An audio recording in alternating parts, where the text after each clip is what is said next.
আমার কি জানো তো, অতি ভক্তি না চোরের লক্ষণ লাগে, ওই জন্য না আমি অতি ভক্তি দেখাতে যাই না।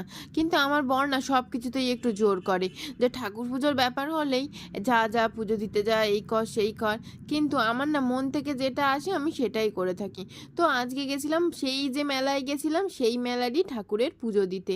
তো প্রত্যেক মঙ্গলবার করে পুজোটা হয়।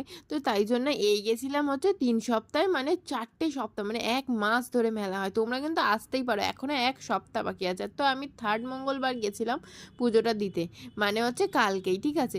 তো পুজোটা দিলাম, বেশ ভালোই লাগলো। তো ঢুকতেই ক্যামেরা নিয়ে বারণ করে দিল। অন্য দিন কিন্তু বারণ করে না, কারণ আমি আগেও গেছি ওখানে। তো গিয়ে ভালো করে পুজো টুজো দিয়ে দেখো, ভালো করে এবার অঞ্জলি দেওয়ার সময় হলো। তো ক্যামেরা এমনভাবে ধরেছিলাম, লোকে তো আমাকে সেলিব্রিটি মনে করেছিল।